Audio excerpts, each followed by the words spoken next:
প্রিয় দর্শক, ভুট্টা কিন্তু হাত দিয়েও ছোলা যায়, তবে সেটা কিছুটা কষ্টসাধ্য এবং সময় বেশি লাগে।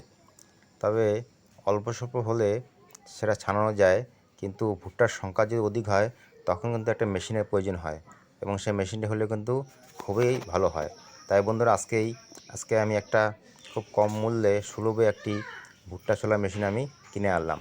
তা দেখতে পাচ্ছেন মেশিনের কারুকার্যটা কীভাবে কাজ করে সেটা আপনাদের দেখাবো। তার আগে এটা কিন্তু এটা কাঠের পাটাতনের সাথে নিচে স্ক্রু দিয়ে বা তার কাটা দিয়ে কিন্তু এটাকে আটকাতে হবে, কারণ এটা এই পাটাতনটা যেটা আছে, কাঠের পাটাতন, এর উপরে কিন্তু এটা দাঁড়িয়ে থাকবে। তা বন্ধুরা, দেখতে পাচ্ছেন আমি লাগিয়ে দিয়েছি পাটাতনের সাথে। এখন দেখতে পাচ্ছেন আমি ভুট্টা কিন্তু ছুলতে যাচ্ছি। দেখুন কীভাবে ছুলতে হয়। এক পাশ দিয়ে আমরা ধরবো আর এক পাশটা ভিতরে ঢুকিয়ে দেবো। তারপর সেটা হয়ে গেলে আমরা অর্ধেকটা এক পাশ করব, তারপরে আবার আর এক পাশে ধরবো।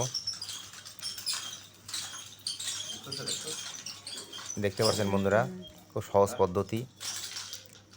এক পাশ করার পরে কিছুটা করার পরে আর এক পাশ দিয়ে করতে হবে, না ভুট্টা দুপাশে ধরতে হবে কিন্তু।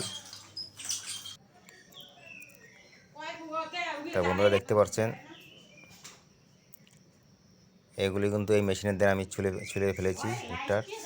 তো এরকম একটা মেশিন যদি আপনারা কিনে নিতে পারেন, তবে কিন্তু খুব সহজেই খুব কম সময়ে আপনারা কিন্তু অনায়াসে অধিক সংখ্যক ভুট্টা কিন্তু আপনারা ছুলাতে পারবেন। তা বন্ধুরা, আমার ভিডিওর মাধ্যমে যদি আপনারা কিছুর মাত্র একটু উপকৃত হন, তবে দয়া করে আমার চ্যানেলটি সাবস্ক্রাইব করবেন, কারণ আমার চ্যানেলটি একেবারে নতুন। আমাকে একটু উৎসাহ